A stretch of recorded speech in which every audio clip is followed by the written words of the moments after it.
Check, check, check, check. You guys hear me now?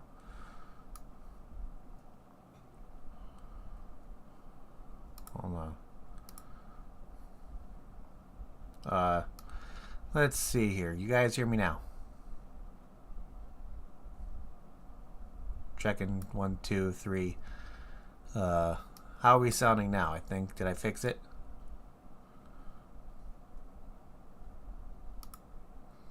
Hello, hello. Testing 1, 2. Testing, testing.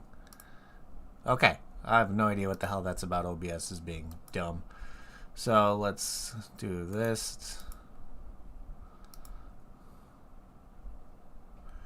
Remove that, and hopefully this just works. Okay, hopefully. We'll find out later on if this kind of screws with things, but hopefully things are better now. Welcome everybody. Welcome to another live beer review. Sorry about the little audio hiccup. I don't know why OBS just decided to shit the bed on me, but that's fine. Today we're gonna be taking a look at a brewery that's a local brewery of mine, of course. I've reviewed maybe like 1 or 2 of these beers from this brewery before. They're literally 5 minutes away from O'Hare Airport, so if you wanted to fly into Chicago, fly into O'Hare, and want to get a beer right away, this is like a 5-minute Uber drive. And we got one here from Short Fuse Brewing Company called Sunday Morning Stacks. It's a wheat wine ale, which you guys know by now that I'm a really big fan of anything that's considered like a barley wine, a wheat wine, or an oat wine, because they're considered in the same family, I guess you could say, because during the grain bills and all that kind of stuff, they promote on heavier amounts. So if it's a barley wine, there's heavy amounts of barley inside of the grain bill. So this is a wheat wine, so there's heavy amounts of wheat in this one. Plus, they decided to add cinnamon and maple syrup to this one to kind of imitate a little bit of like pancakes and syrup kind of situation. So I'm interested to see what this thing's all about, because you guys know by now I am very, very picky when it comes to having 1, maple syrup in my beer, and 2, cinnamon. So if there's too much of any of those, it just is too much for me. I'm very, very picky with those 2 ingredients being in beer. So I'm kind of curious to see how this one's going to turn out. This one comes out to an 11.5% ABV, which definitely up there in ABV. Would not consider this sessionable one bit. And yeah, I'm excited to give this one a try. I haven't had anything from Short Fuse in a hot minute, so always having stuff from them every once in a while is a nice change of pace. So let's crack this thing open and see what we get on the nose.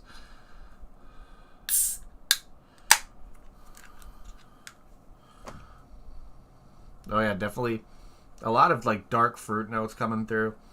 Definitely getting a nice kind of booziness on the nose. That's mostly booziness coming on the nose right now. Yeah, this is gonna be a hefty son of a bitch, that's for damn sure. But yeah, getting a little bit of maple syrup coming through. Not really getting a lot of the cinnamon right now. Mostly it's just a lot of like boozy maple syrup kind of notes. But yeah, I'm expecting this to have a little bit of a darkness to it, of course, since barley wines and wheat wines and all that kind of stuff are usually darker beers. So sometimes they'll have reminiscence of looking like a stout, but they're definitely going to be more of like have a little bit of like more of a browner kind of color to it. So let's pour this guy. I'm going to be drinking out of my Russian River tulip glass this afternoon. Let's see how this pours. Oh yeah, definitely has like almost a nice kind of amber brown color to it. Definitely some murkiness for sure. And look, almost like has a little bit of a red color to it. Almost a little bit of a red color. I know the camera's going to kind of wash it out, but see, there's almost like a little bit of a red color to it. Definitely a little bit of purples in there. But yeah, still getting a lot of booziness coming through on the nose. Definitely having still more of that maple syrup coming through. Not really getting much of the cinnamon right now. And yeah, it smells like it's definitely going to be an experience, that for damn sure. So let's give this guy a try and see what it's all about. So cheers, everybody. Happy Thursday.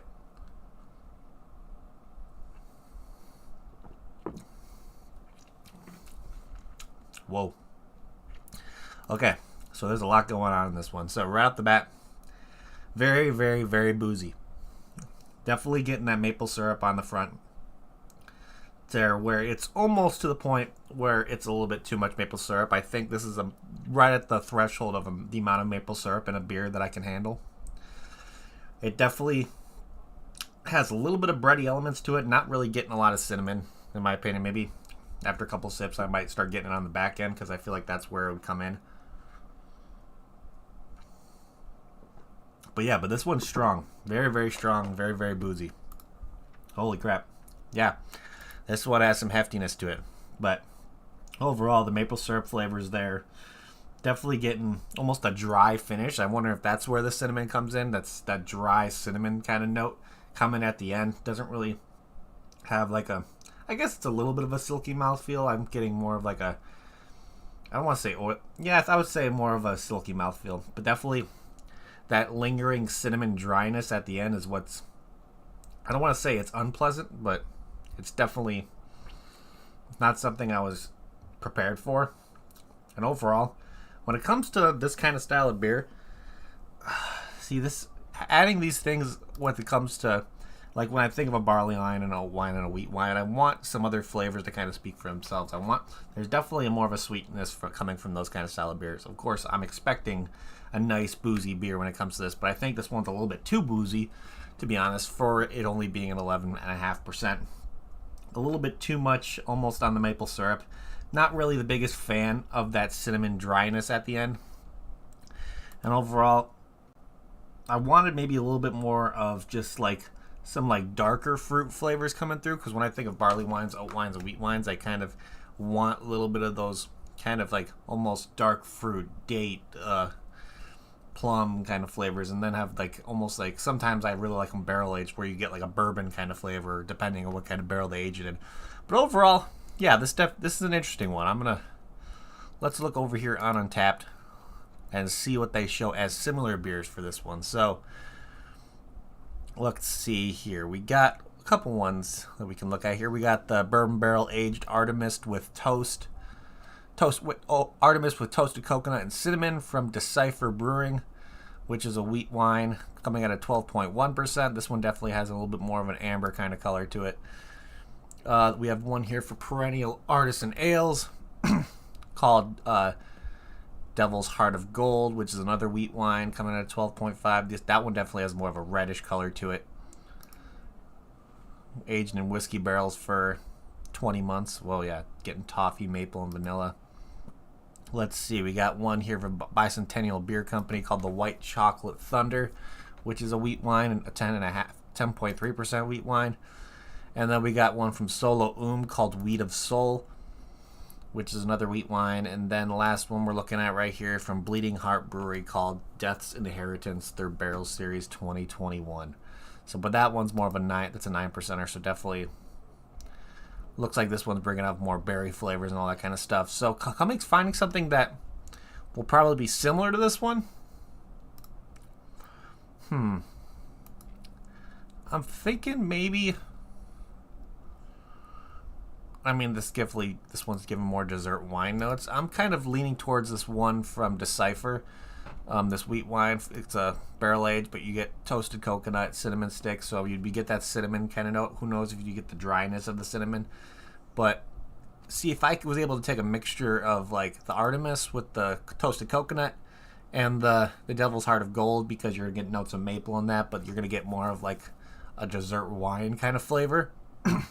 To be honest, I'm leaning more towards this one from Decipher Brewing. So if you want to get yourself on your hands on a nice wheat wine or a barley wine or oat wine, they're definitely very, very unique beers. So you're going to have an interesting experience. Sometimes they're a little bit difficult to do. If you do one right, you're going to have yourself a pretty fantastic beer.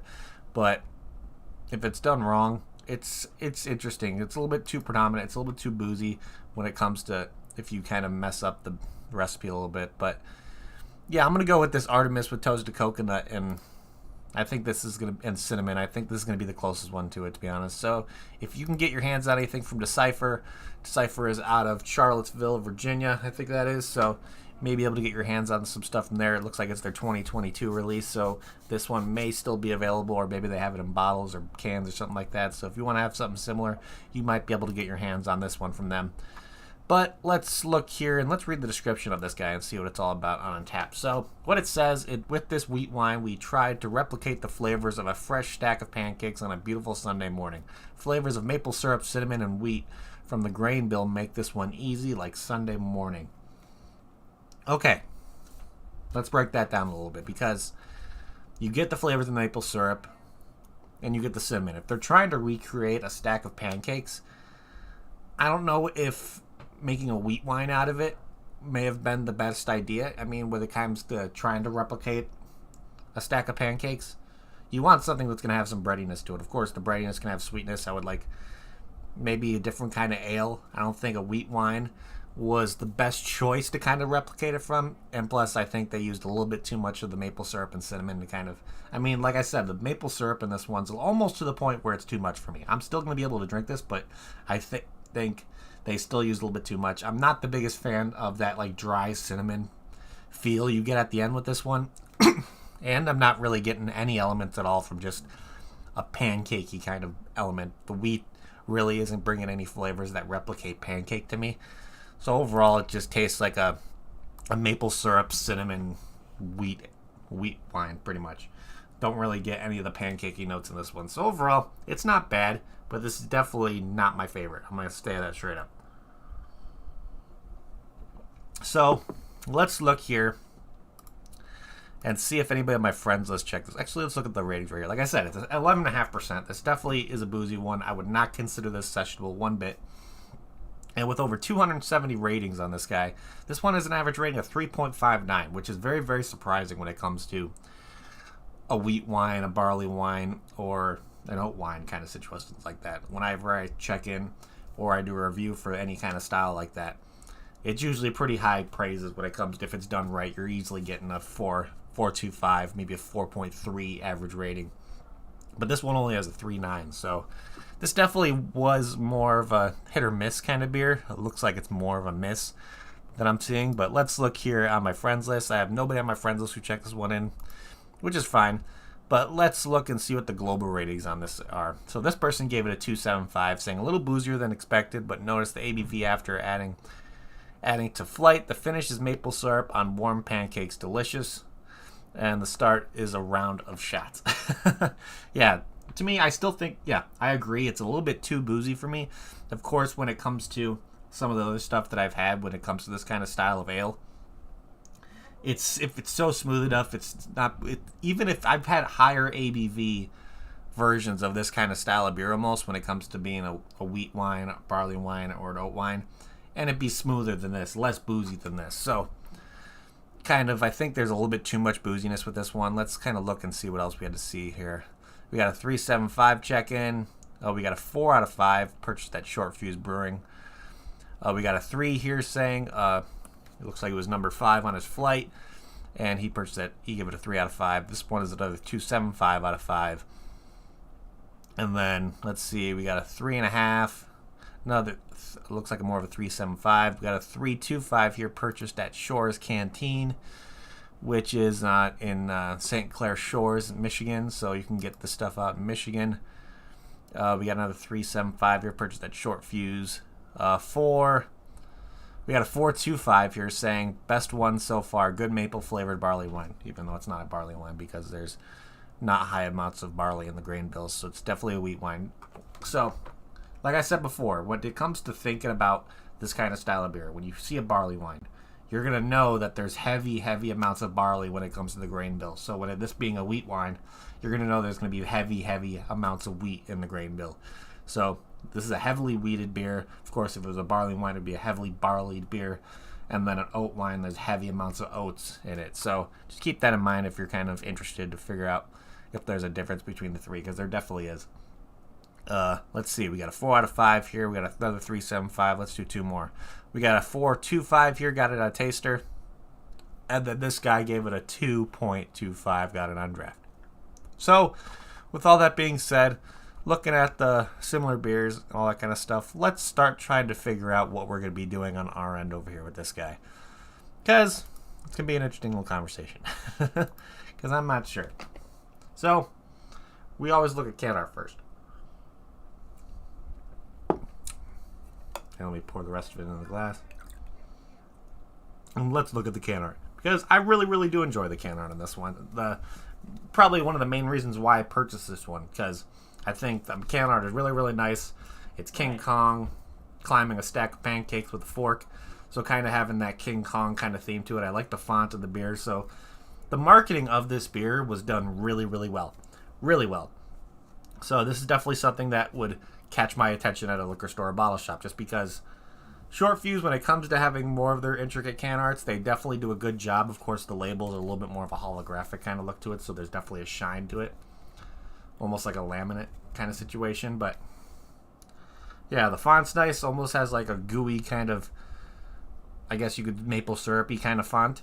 And I really like the nice touch between the King Kong holding the fork, climbing a stack of pancakes. That's really cool. So, for can art, I think I'm going to give this one, I'm going to give it a 4.5 out of 5 for can art. Really, really nice. Definitely, probably the main reason why I picked this one up to purchase.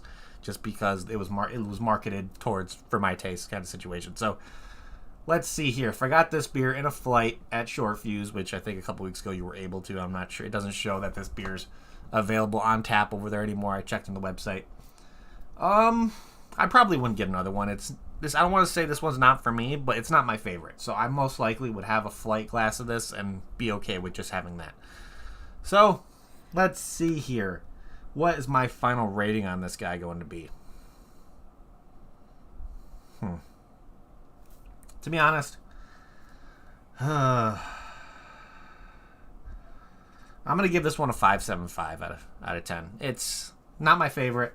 Not the worst kind of the style of beer that I've had. It's definitely on the lower tier of when it comes to the wine kind of beers, when it comes to oat wine, barley wine, wheat wine. This is definitely probably one of the lowest tiered ones that I think I've reviewed from this kind of style of beer. So it is what it is. It's just not, I don't want to say it's not for me, but it's not.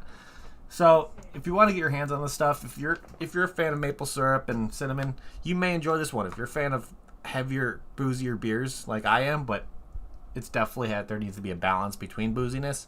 Who knows? You might like this and want to give it a shot. So I'm always interested to see what other people's thoughts are when they drink this one. But to be honest, this one is not for me. I'm just going to say it's not my favorite. Not my favorite at all. But other than that, Short Fuse does make some really fantastic beers over there. Their IPAs are really good and all that kind of stuff. They make some really nice stouts. So if you want to try some other stuff from them, there are options. They have a bunch of different selections of stuff right now. They do a bunch of seasonal stuff. So once we're starting getting in the summer, a lot of more of their IPAs are going to start coming out. So you can just keep an eye out. If you're a fan of Short Fuse, I think you will definitely not be disappointed with future releases that they come out with. So with all that being said, yeah, I think that's pretty much what I have for you guys today. So thank you everybody in chat for hanging out. You guys are amazing. If you haven't yet, please hit that like button. It would help me out a lot. Also, if you're new to the channel and like what you see, make sure to hit that subscribe button as long as the notification bell. It'll let you know whenever I go live doing another review. Of course, if you want to support me on all my different avenues of social media, you can follow me on Instagram. I do all my hand checks when it comes to what beers I'm drinking on specific days, so you'll know ahead of time before the video of this review comes up what I'm going to be reviewing that day. So if you want to shoot me a follow there, greatly appreciated. Also, you can shoot me a friend request on Untappd. Link to my profile to that is down in the description below. I always like to describe Untappd as Facebook for beer drinkers. It's a really, really cool platform. You can see people like me, Kentucky Duchess, Kevin's on there, Ian's on there, Face Meat's on there, Sean and Lizzie, the Typhons, are on there. So there's a bunch of us just checking in beers and having a good time over there. Of course, if you want to support me other ways, I do have a Patreon available when it comes to giving me a little extra coin to help me purchase more beers and all that kind of stuff. It would greatly appreciate it if you want to support me in that way. But I'm trying to do some more stuff over there when it comes to having a little more perks per people to join specific tiers. So availability to a Discord I'm going to be working on. Of course, have the availability to purchase shirts, glassware, all that kind of stuff. I have a bunch of stuff planned for the Patreon, so just keep an eye out for that. If you want to support me, it'd be greatly appreciated. But if not, I'm not going to force you. But other than that, that is what I have for you guys today. So again, thank you everybody in chat for hanging out. You guys are amazing. And I'm ending this like I always end it before we get the hell out of here. If you're going to drink responsibly. Don't drink and drive. And I'll see you all next time. Cheers.